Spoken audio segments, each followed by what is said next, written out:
We are the School of Health Radio, brought to you by 3asoh.com. That's 3asoh.com. We are excited to journey with you in this health-oriented podcast. This podcast is on the subject of health. But what kind of health, you might ask? All manner of health: physical health, mental health, even spiritual health. And of course, because our lives are greatly affected by our health and the health or lack thereof of others, we do this podcast. So who am I? I am T. Christopher Smith. I am the director of the Three Angel School of Health, and I am a 20-year missionary veteran. I've been training missionaries for 20 years, and I've been training medical missionaries who travel all over the world to do works of beneficence for over 15 years. I'm a farmer by trade, a biological farmer, and we talked about that in our last podcast. We grow nutritious, nutrient-dense foods that are fully mineralized, and we'll talk about that more and more as the podcast goes on.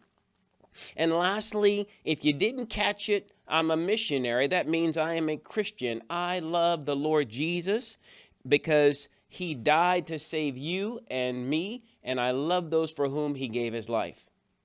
And so beginning our podcast today at the beginning of this second week of, or the full week, I suppose, of April 2020. We're going to begin with the news of the day.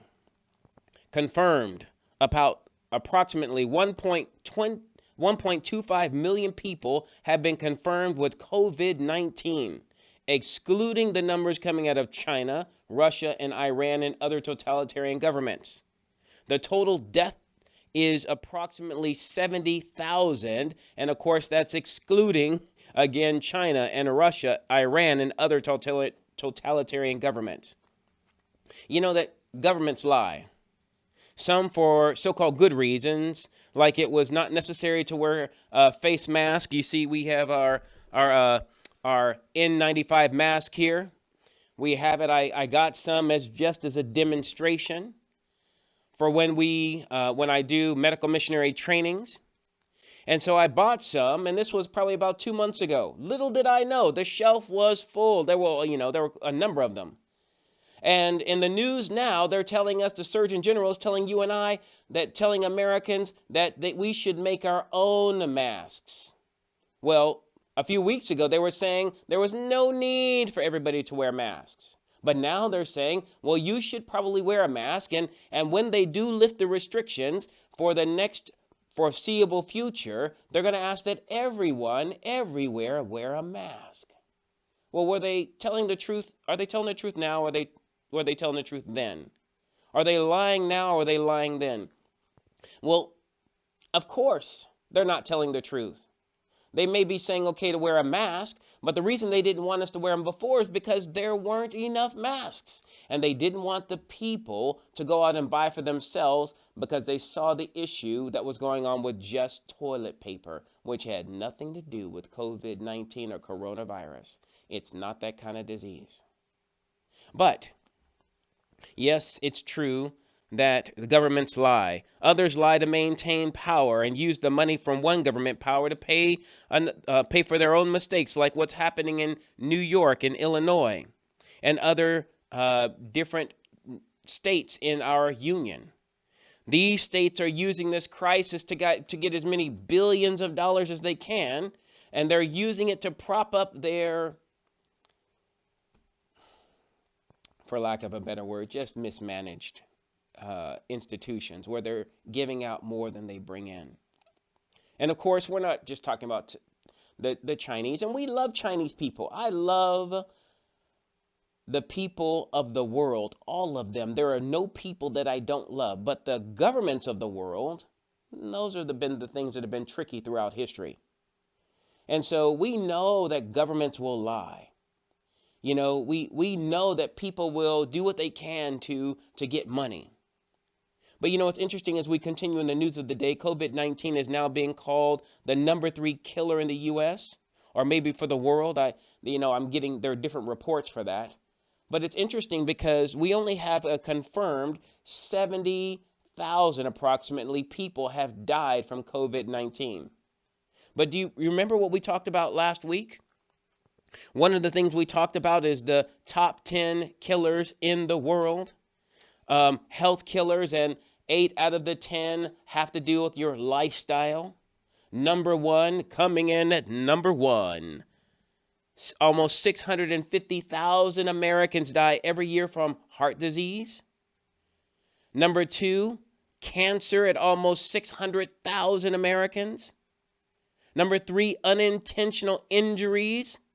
And that number is 169,000. Now, these are the numbers from 2017. These numbers, I believe, have gone up.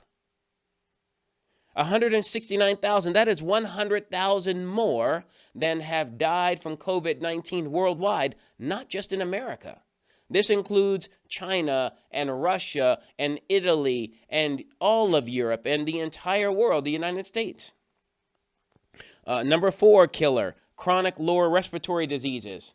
That's all of the asthmas and COPD and you name it that deals with the lower lungs. 160,000 people in America die each year from that. Number five, coming in at number five, stroke and cerebral vascular diseases. So these are issues of that happen with the venous system, you have your arteries and your veins. And so these are the things that happen with that. This is when you get a stroke in your brain, or, a pulmonary embolism is something that happens in your lungs, and a heart attack is that happens with your heart. It's the same thing that causes it. Embolus or some kind of blockage. And 146,000, not quite, just a little over 145,000 people die every year from that. So perspective is what we need. Right now, the latest numbers that we have for cardiovascular disease is in 2019, 840,000 people plus, almost 841,000 died from heart disease. That is over approximately 10 times as many people have died from coronavirus. 2015, 634,000 died from cardiovascular disease, which includes heart disease. And so these things, COVID-19 isn't that big a killer compared to those. We talked about this in perspective last week. Number 6, Alzheimer, 121,000. Number 7, diabetes, 83,000. That's 10 times less than heart disease. Number 8, influenza and pneumonia, 55,000. Number 9, kidney disease, and that is at 50,000. And number 10, suicide.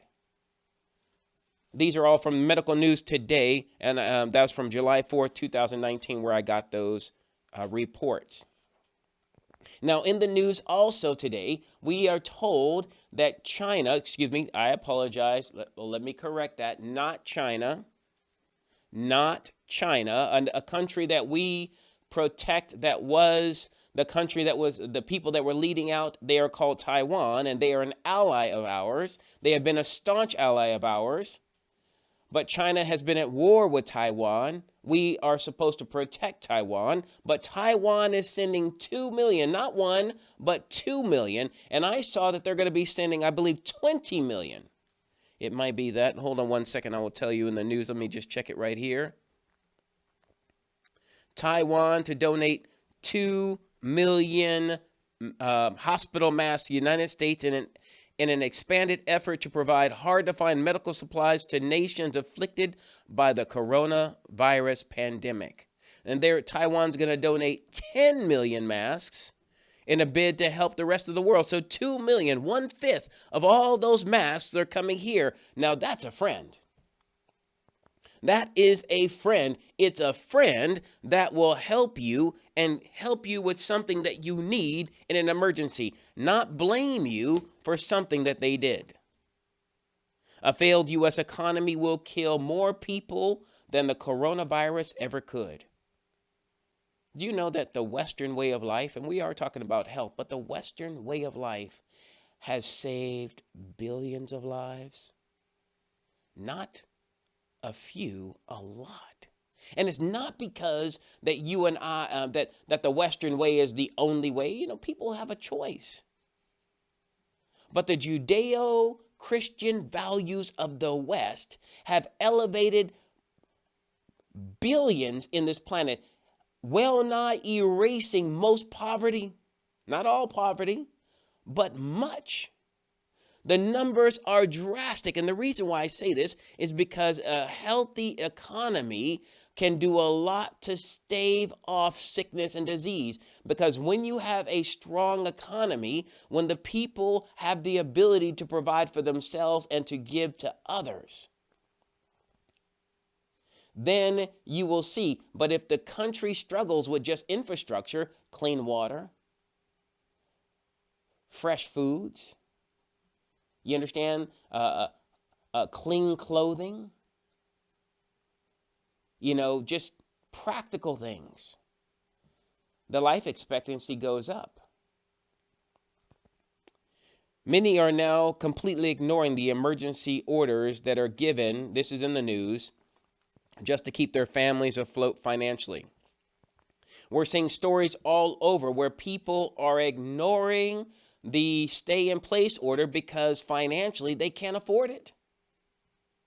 And that means that stress levels are rising through the roofs. We talked last week about domestic violence issues and domestic discord. And we're seeing people that are talking about they're struggling and spending so much time without having any breaks with their families.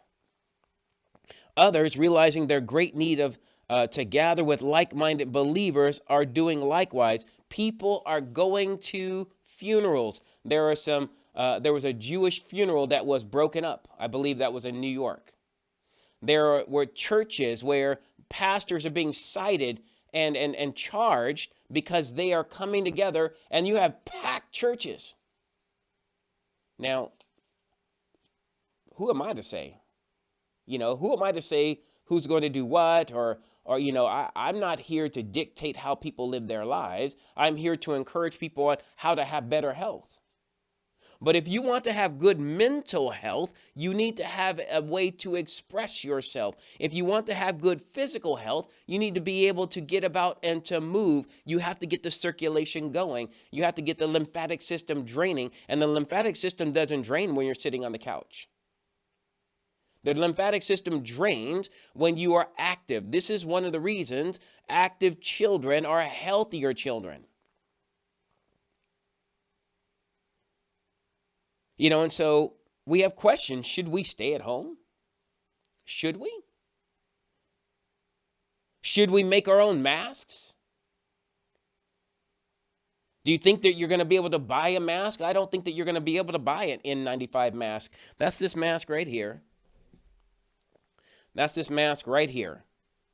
An N95 mask. It's called an N95 grade respirator. It filters out non-toxic dust, bacteria, and pollen. It's easy to breathe through. It does not contain latex or fiberglass. Cautions and directions for use. You have to be careful. It should not allow it to be gotten wet. And you should wear it. If you're going to use it, it says that you should probably use nitrile gloves or vinyl gloves and wear heavy-duty coveralls, heavy-duty chemical splash coveralls. And that's here on the back. I don't know if you can see all of those instructions. And people use these for painting, for maintenance, for home improvement, for lawn care. It's a surgical grade respirator. It filters out dust and bacteria, smoke and pollen, and it's easy to breathe through. And it is NIOSH approved. I have no idea what that means. This box comes with 2. These N95 masks are vital right now. Many people are wearing just the face mask that just covers their mouth and their nose. But that doesn't stop a bacteria from getting in, or it doesn't stop a virus from getting in, because it can go in wherever the air is, because if it's brought airborne for whatever reason. And so you and I are in a very, very interesting place in this world where we are going to have to make some decisions, and people are making them. How long? How long? How long? How long? Well, we're going to go ahead and get ready to take our break. And our break, our sponsor for this podcast, is called School of Health Radio Podcast. School of Health Radio Podcast can be found at anchor.fm School of Health Radio, Spotify, Facebook, YouTube, iTunes. I saw it there on the Google podcast area, or wherever you get your podcast. Just search for School of Health Radio. That is, again, you can find us on anchor.fm /School of Health Radio, no spaces. Spotify, Facebook, YouTube, iTunes, or wherever you find your podcasts. So, it's an interesting time period that we are living in. It's an interesting period to be alive in the world. Never have we had an experience like this, where you can have such easy communication channels. And there are so many things going on with tech and so many things going on with Zoom, but that's not a part of this podcast. You know, we can talk about the ancillary things that connect to it, because you want to connect with your family. That's for your emotional health. That's for your, internal well-being. But, as I look at the news and as I think about these things, it just brings me to so many questions. So many questions.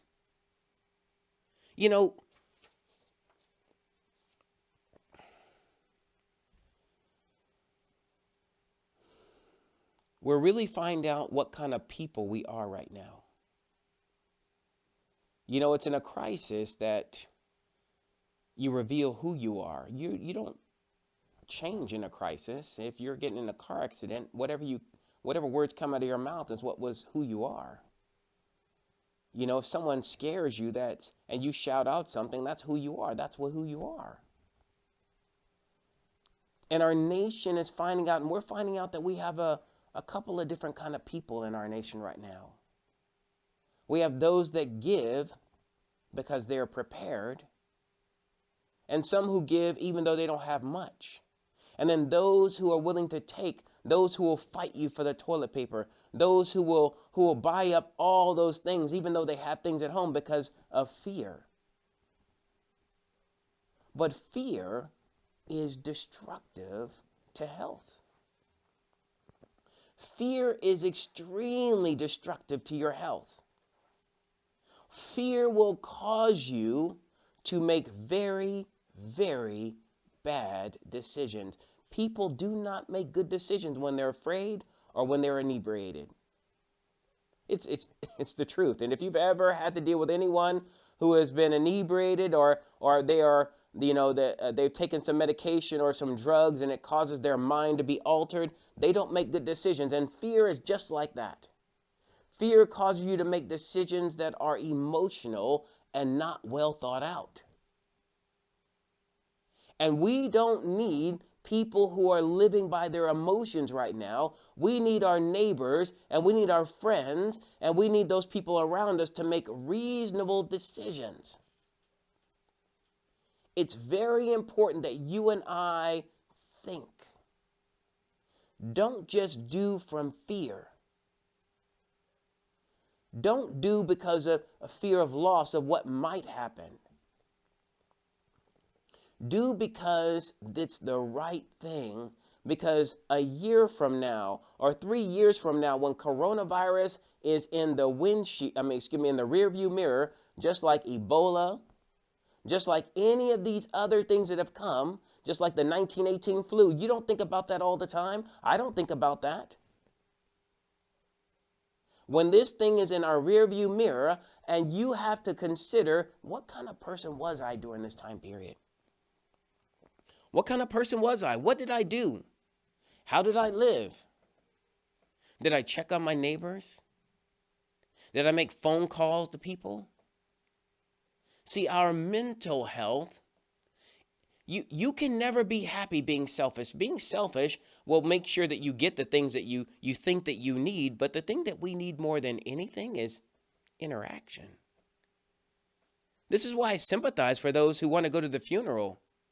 I sympathize for those who want to have their wedding. I sympathize with those who want to live, and people who want to go to church and who just want to sing in the choir and who just want to hear a good message, or people who just want to gather together.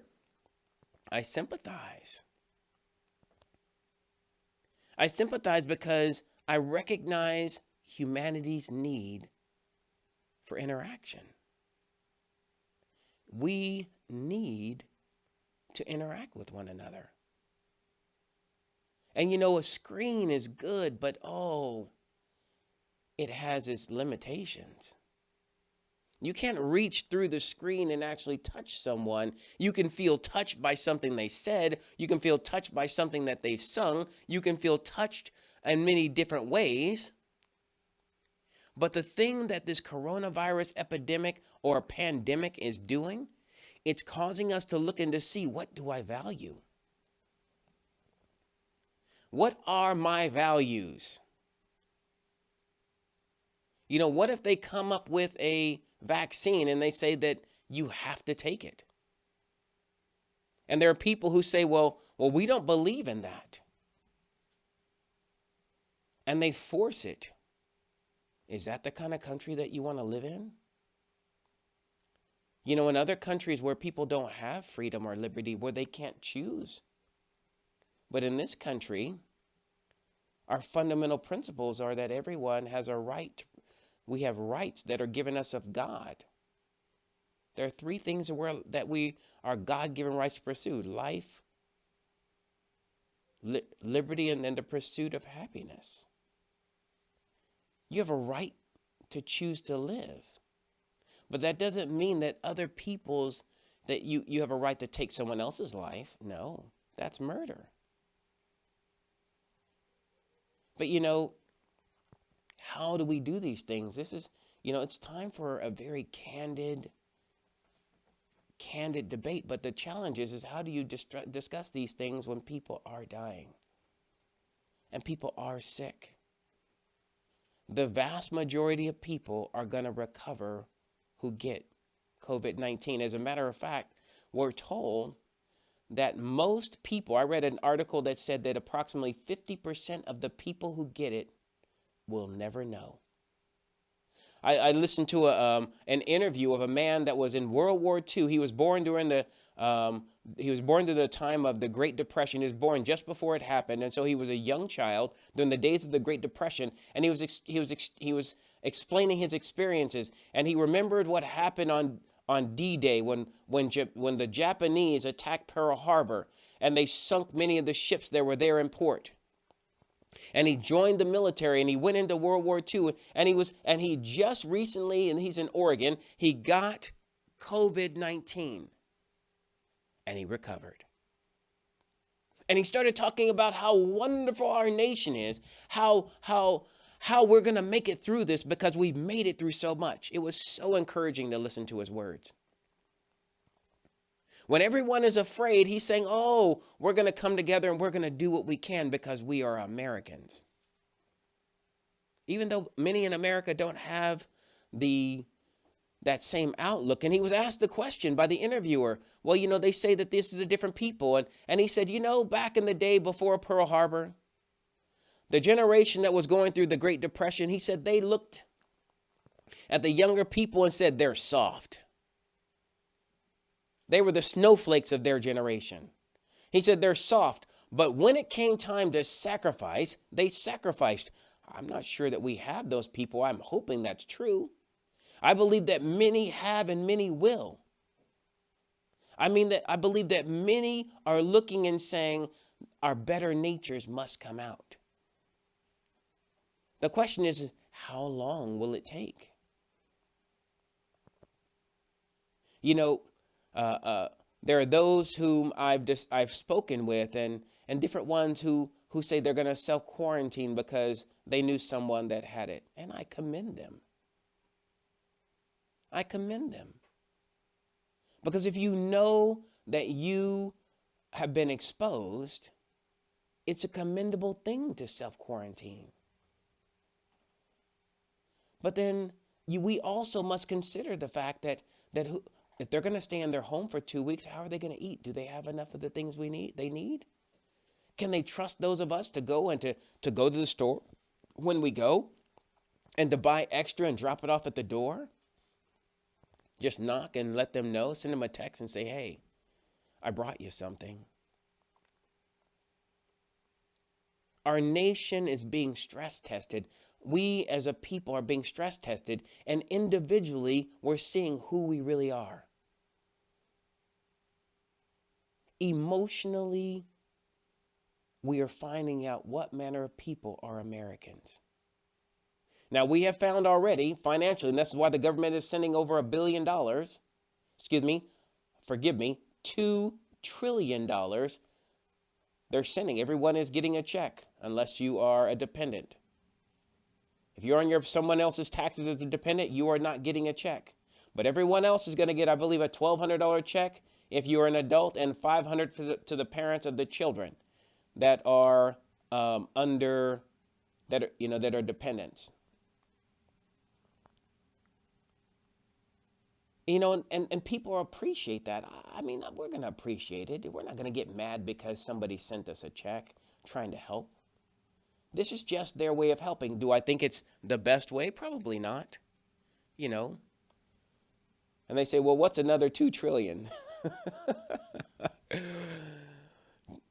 A trillion is 1,000 million. Excuse me, that's wrong. A trillion is 1,000 billion. 1,000 million is a billion, and 1,000 billion is a trillion, and that's a lot of money. But you have to do something. Somebody has to do something, but the person that needs to do something first starts with me, and it starts with you.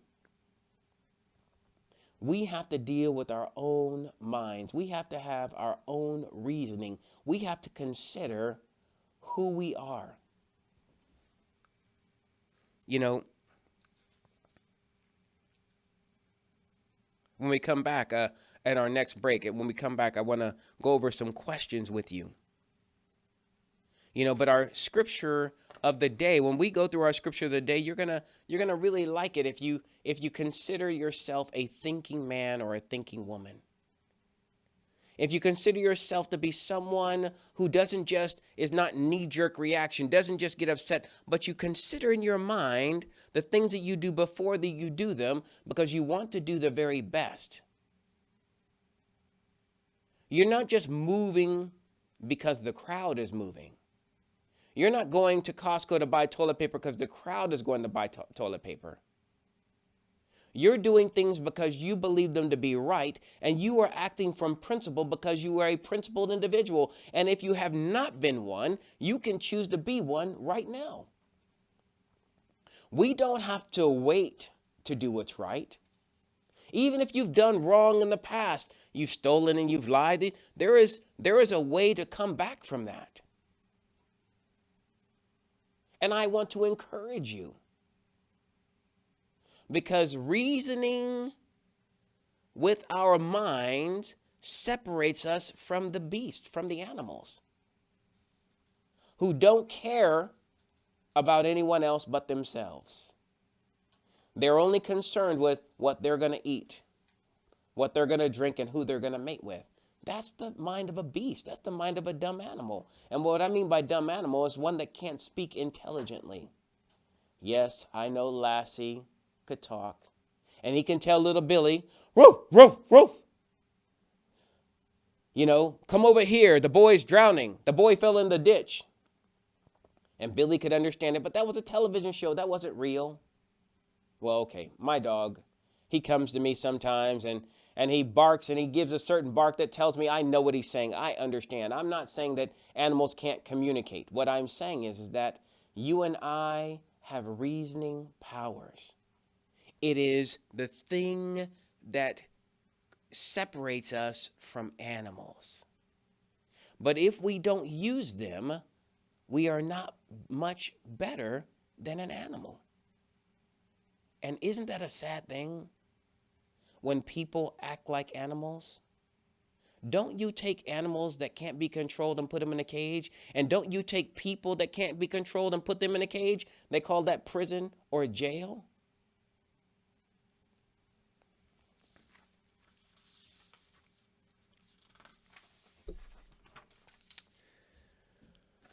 Our ad, as the producer puts on the sweet ad music, we are sponsored. This podcast is sponsored by 3asoh.com. That's 3asoh.com. This podcast is brought to you by 3asoh.com. 3asoh.com is a health education platform. 3asoh.com is your home for health education. If you want to be encouraged and strengthened and made wiser in the things of health, we encourage you to go to 3asoh.com with upcoming courses like how to boost your immune system, how to overcome stress and depression, water as therapy, food therapy, or rather healing with food, massage for life, courses in healing with herbs, and the mind cure. Growing healing foods. That's 3asoh.com for all your health education needs. 3asoh.com courses coming very, very soon. Our scripture of the day today comes from the book of Isaiah. Isaiah chapter 1 and verse 18. It says, "Come now," that the first part of the verse, "Come now and let us reason together, saith the Lord." Isn't that amazing? The scriptures are declaring that you and I should come to the Almighty Himself and reason. Just talk it out. No arguments.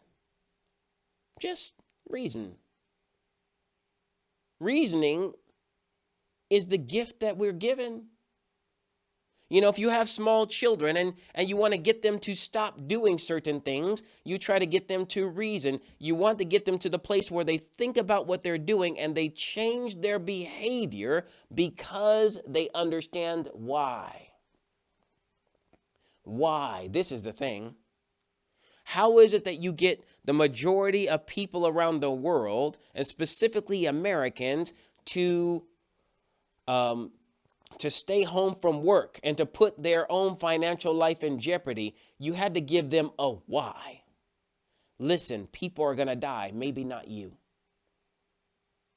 Maybe that segment of society that we can't live without, are older and are infirmed. We want to protect them. That's why we're doing all of this stuff that we're doing.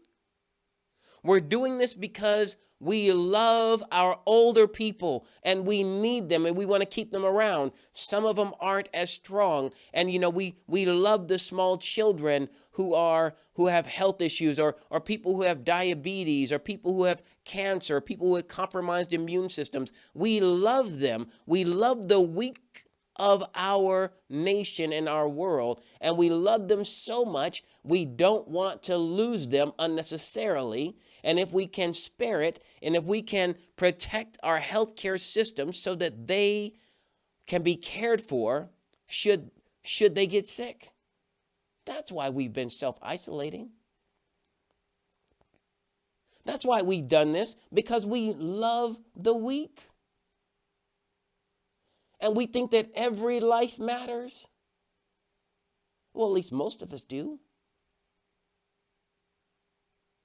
And so we must use our own enlightened reasoning powers to know what to do and when.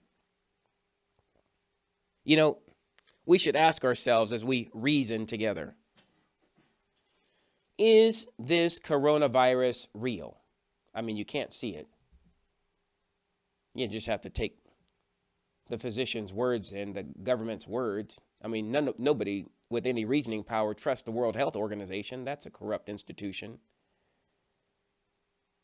They helped the Chinese to cover this thing up for a long time.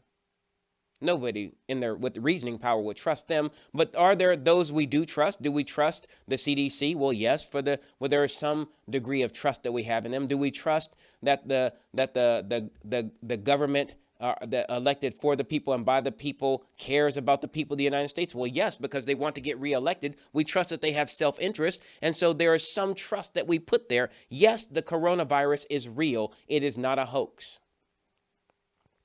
Well, do we believe then that people are really getting sick from it? Many of us don't know of anybody that's had it. We've heard of somebody who knew somebody that had it. You know, we see stories on the news of somebody who says they had it. I just told you today of a man that I heard about an interview where he said that he had it. And so we believe that there are people that are getting sick. There are people that are dying. I've seen the pictures of people in body bags. I didn't do a test on them to prove for myself that they had COVID-19, but I'm taking them at their word to say that that's what's happening. So yes, people are getting sick, and will people die? Well, we just answered that question. Yes, some people are going to die.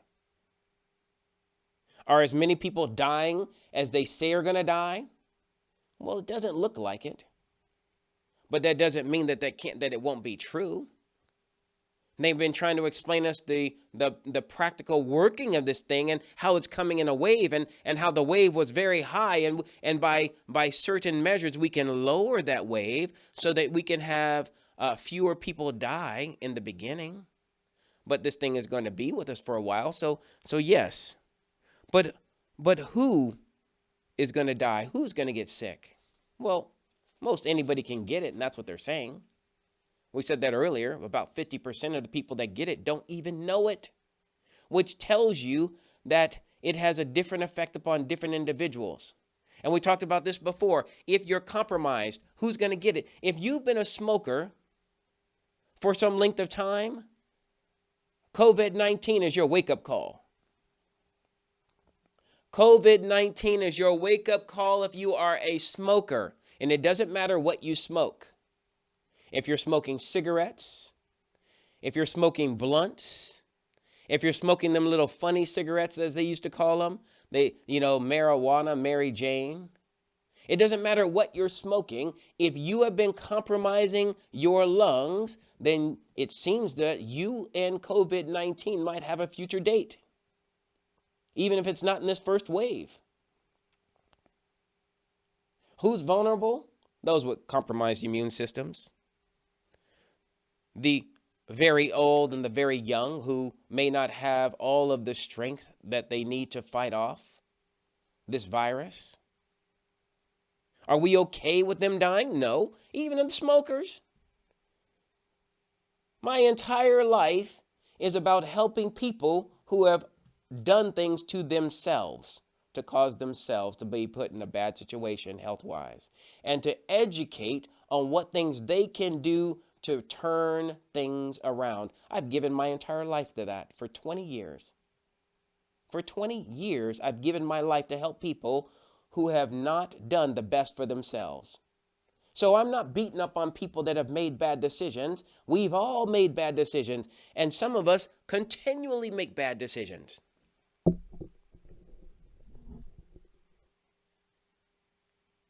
But we as a people have determined that the vulnerable are important. And yes, I know we're in a nation that aborts children, and we're in a nation that puts older people in homes where their families don't come and check on them as often, and where the life expectancy in most homes is only 3 years once you're put there. Yes, we have bad things in our past and some things that we're doing that are not good as a nation. Yes, I acknowledge those things. But overall, we have a desire to do what's right. We don't always accomplish it. Matter of fact, we often fail. But we have safeguards, and there are struggles over these things. And the question is how far are we willing to go to save as many people as possible? Well, that's what we're doing right now. We've been willing to wreck the greatest economy that we've had in a very, very long time, the lowest unemployment. The president said in January at his State of the Union that our unemployment for all classes, of all people, especially minorities, is at an all-time historic low. And that's wonderful and amazing. And we've been willing to wreck all of that to save people who just might get COVID-19. And yes, there are many that are lying and saying that people are vulnerable when they are not. There are a lot that we don't know about the virus. There's a lot that we don't know about COVID-19, but we are finding out more and more. And they're using things to scare people to get them to do what they want. But you know what? That's on them. I choose not to believe people who have already demonstrated that they are liars, unless they've shown some remorse and some recovery from that. So this is our moral dilemma. This is what we have to deal with in our minds. This is where we have to reason ourselves. Is it worth it to save them if it kills our society? We'll talk about that more afterward. This segment of our podcast is sponsored by, guess who? You. You may want to know how you can become a partner in health education with School of Health Radio. You can go to paypal.com and enter the paypal.me/School of Health. Just enter PayPal in the PayPal. Go to PayPal, enter in paypal.me/School of Health, no spaces, and you can become a contributor, a monthly contributor. We're asking that you would join with us to give at least $5 a month to help support health education to go to the world. Just starting at $5 a month, you can help bring health to the world. You can go to PayPal and enter in paypal.me/School of Health, or you can enter in 3A School of Health at gmail.com. Just the number 3, the letter A, and the phrase School of Health at gmail.com. And there you can make your donation. This will support this health broadcast. And we ask that you would please join us in becoming a monthly contributor. That's paypal.me/School of Health, or 3A School of Health at gmail.com.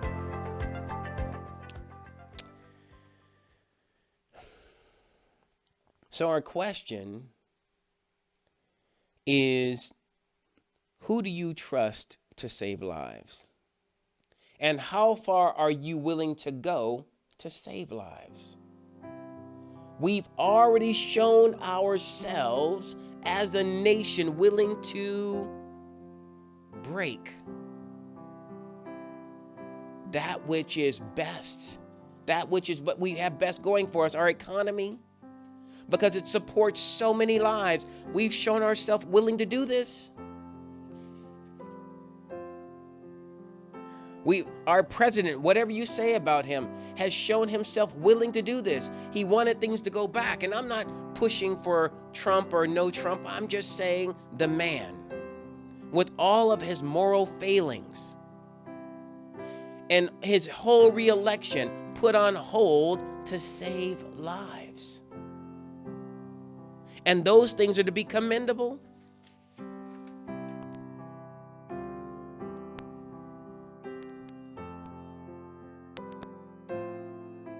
Trust him. You can trust him. But who should we trust at this time? Well, as we bring this podcast to a close, I have chosen to trust in the Lord. I've chosen to trust in my fellow man. I've chosen to trust that there are those who desire the best for others. I see it all the time. I see it all the time. My neighbor who goes to a different church than I go to came over and he stayed the social distancing away, and he just wanted to make sure that we were okay. I went over and I checked on him the week before and his family. I've made calls. Other people have called me. I've been messengered on Facebook Messenger. Someone has sent me messages. I've gotten emails. I've gotten phone calls, and I've sent emails and phone calls. This has shown us that many of us are willing to sacrifice for the betterment of our fellow man, even if it wasn't our idea, and even if it puts us in a difficult situation. You and I need to have mental peace no matter the storm. And that's what I'm talking about today. This is not my push of Jesus or religion on anyone. You don't have to believe in the same Lord that I believe in. You don't have to serve the same God that I serve. You don't have to do the things that I do. You can live your life as you choose. But I encourage you to choose better. I want to be the change. I want to be a better man. I want to be a man that my children can look up to and see that Daddy doesn't just do what's best for Daddy. And Daddy doesn't just do what's best for the family. Daddy does what's best for everyone. He takes care of his family. He takes care of his children, but he refuses to hurt other people to do so. But he always makes his decisions based upon principles and not based upon feeling. That's the kind of man that I want to be. That's the kind of man I've decided to be. What kind of person have you decided to be? See, health is 9/10 of what you do with what's between your ears. I read in a place where it says, the way someone thinks, as a man thinketh in his heart or in his mind, so is he. I've seen it. I've seen people who have decided that they're not going to get better, that they won't get better, and they've gotten sicker and they've died. And I've seen people who have said, I'm going to do whatever I can, and they're in the same circumstance as this other individual, but they, by their mind, have overcome. Not some Pollyanna, mind over matter. That's not what I'm talking about. I'm talking about the true force of the mind, the force of your will to decide what kind of person you're going to be, and then making and doing the things that will cause you to be it. I don't want to be like the Chinese government. I don't want to do what's best for us and to try to make everyone else look bad. I want to do what's right. If you get into a car accident and you hit someone else's car, you take care of it. That's your responsibility. If you didn't have insurance, wow, that's really bad. But it's only worse when you lie about it. It's only worse when you try to hide it. You hit someone's car in the parking lot. The right thing to do is not to drive away in case they didn't see you, because somebody saw. Especially if you're at Walmart, they got cameras everywhere. But what do you do? If you know you've been exposed, you self-quarantine, you do those things you have to do. You do the 14 days. Because you care.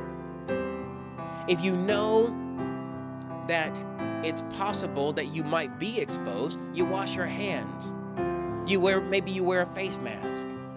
But this is because you've reasoned these things out, and you're not doing it because you're a Republican and your president said so, or because you're a Democrat and your congressperson said so. That's foolishness. You do it because you've reasoned it in your mind, and you have a mind that has been given you to where you can reason from cause to effect. And anyone who recovers from illness or for something that they have suffered from for a long time, that's what they've had to do. They've had to be able to reason and have a why. What is my why? Why am I doing this? I'm doing it because, and you choose. People who often do things that are wrong steal because they want to feed their children or do something like that. They have a why. And often, because of those circumstances, they're going to be punished. They may have less of a punishment. I needed the money because of this. I needed the bread. I needed the whatever it is. But those who have and take and do because they just have fear of loss, those are punished more harshly. Here at the School of Health Radio, we want to encourage you to use your mind, to use your reasoning powers, and to choose the better. And I often do this, I'll be standing in line behind someone, and often I bother people when I'm at the store, and because I'm a gregarious person, I love to speak to people. I just love people. And I'll see someone buying something, some alcohol, or maybe they're buying cigarettes or whatever it is. And I'll look because, my family, it's smoking and cancer is running rampant. It has run rampant in my family. Both of my parents died having cancer. And I'll say to them, hey, your older self wants me to tell you, your future self wants me to tell you to stop that. And then I'll just stop. And they'll look at me and they're like, what? And I said, yeah, they just wanted me to tell you, your future self, some years from now, they want you to stop today. What does your future self want you to do?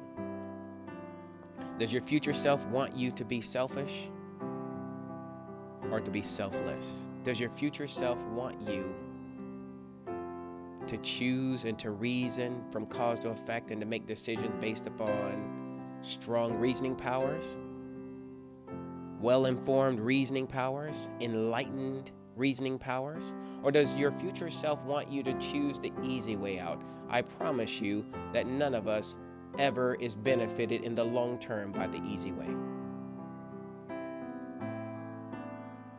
So here at the School of Health Radio, as we begin this week, this wonderful week, because we're alive, we have hope.